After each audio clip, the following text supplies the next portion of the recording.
Okay. Hello everyone, welcome to another episode. In tonight's episode, I would like to speak about the mind's room. And this episode is really a commentary on how I have perceived the mind, and to some degree a certain introduction to what I call the inner realms. In the subtitle, I've written Projective Capabilities in the Inner Realms.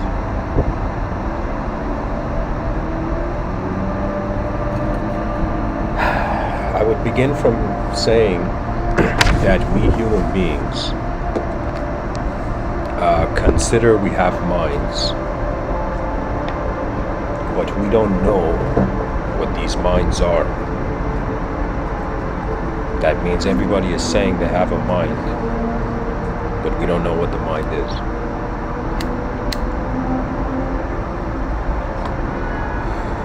And there is so many human beings on this earth which we consider each of them has a mind, and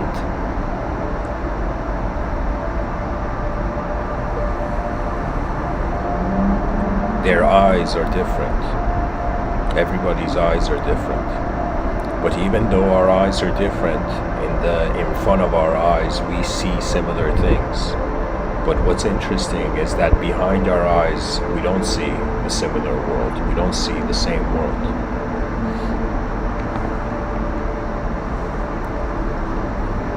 There is a description of the mind, that the mind is the set of faculties responsible for mental phenomena. This mental phenomena, I have observed it not only through my eyes in this lifetime, but through the words that have come from other people's eyes. The type of worldviews that are out there, I have acquainted myself with different ones. And I will tell you that if I was to give a sort of digital metaphor, I would say that in front of our eyes we find the outer realms, which is a public server. But behind our eyes, it's more like a private server at the moment. There are those yogis such as, I don't know if I'm going to pronounce the name right, Siddhara Mishwar Maharaj. And he says something of the sort where he says desirelessness is the only food that helps turn towards the reality and attain self-realization. There are various approaches that human beings have had, and when wondering about, this relationship of this public objective server and this private inner subjective server, human beings have had different approaches, and what I want to say is that there has been the consideration. Think of it this way: if we were to measure the relationship people have with fear, it's as if what we find in front of our eyes is a body, and this body, of course, it is mobile through the free will. We can navigate it to some degree through the free will, but because it's temporary, and because the cosmic riddle is so mysterious, where we are like 8 billion creatures on a rock in the middle of nowhere, and when I say in the middle of nowhere, I mean there's way more unknown than known. And what's even stranger is that the world is so vast, so big, existentially speaking. It appears as if the sky is infinite. But at the same time, we are temporary. It's as if, who was this world made for when human beings have a lifespan of 100 years? It's as if somebody drew an artwork, whether we give it a personality or not. People who give the universe a personality, that is to some degree the religious intent. And it's as if this artwork has been drawn, and we're like, who is it drawn for? Is it just drawn for us? I remember when I was young, my grandfather had a yard, and I would play there, and I remember being this kid that I was squatted down, and I was seeing these ants just move around in the sunlight. And then I remember my grandfather turning on the water hose, and the water hose pushing aside all these ants. Years later, the idea arose to me that it was as if it was a tsunami for those ants. And then I thought about it, that moment where I was looking at the ant, could it be that there are, call it higher dimensions, call it higher entities, whatever you like, could there be a greater attention than our own attention onto our moment? Now, when you look at mystical thought and even religious thought, there is this concept of divinity.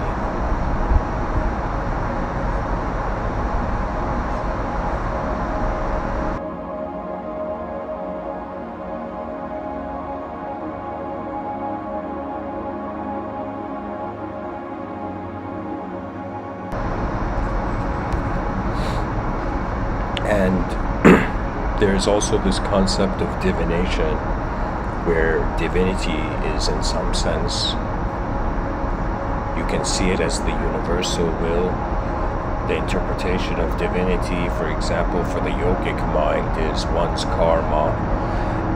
And the moment where one's karma is not their karma, but it is like the karma of the universe. That means when something happens that man doesn't understand, man in some sense considers, alright, it's happening to the universe.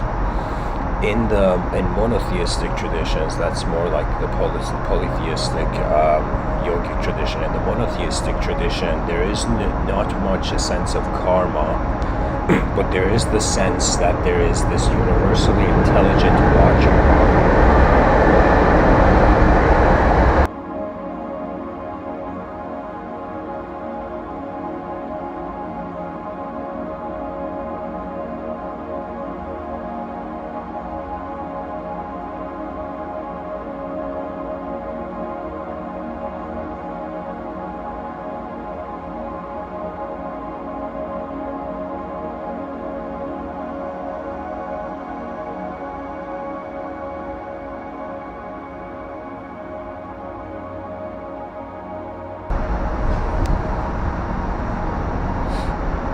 And I would say the differentiation they make between, for example, I mean, my ideas are going all over the place, but there's a point to it.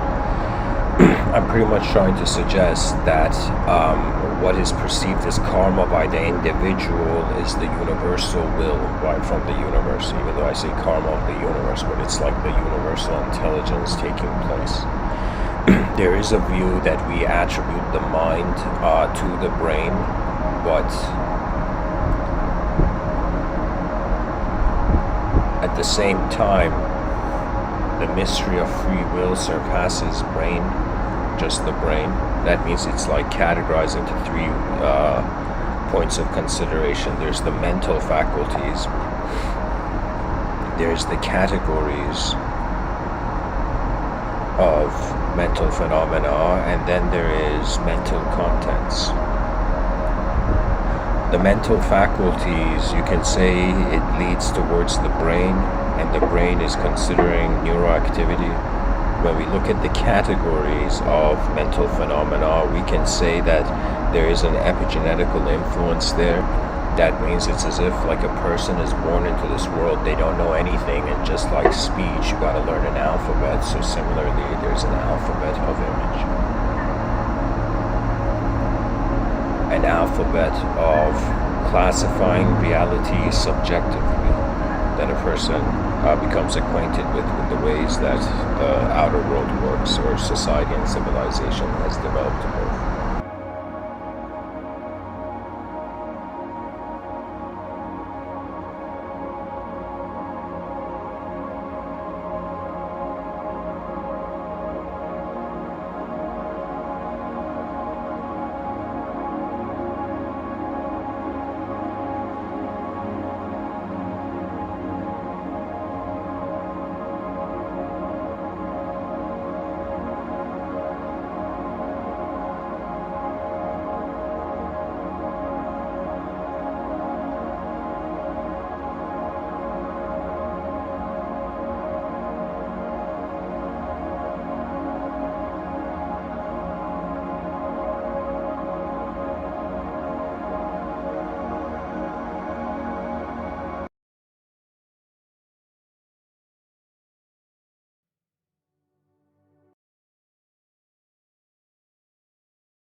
and we have the mental contents.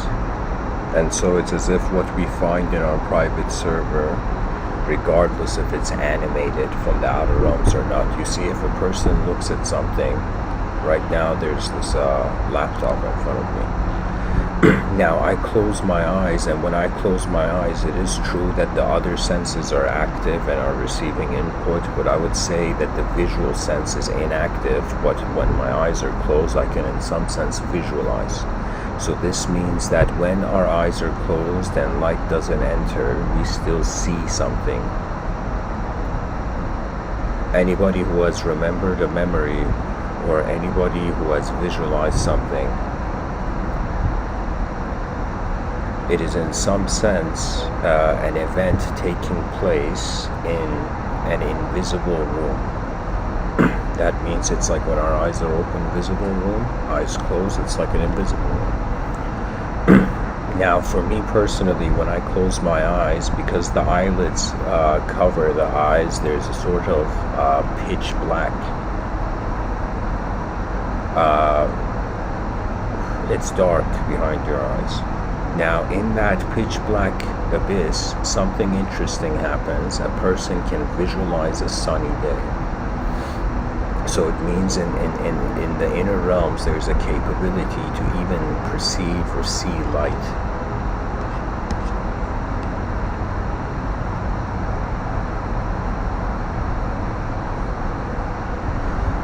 Now, if you close your eyes, and I'm visualizing the laptop in front of me, my eyes are closed right now. Now, there can be events, there can be visualizations, which is as if we are moving, and there is no we behind our eyes. So it's there is no self. It's more like just a first-person point of view of attention, an unknown presence of a watcher.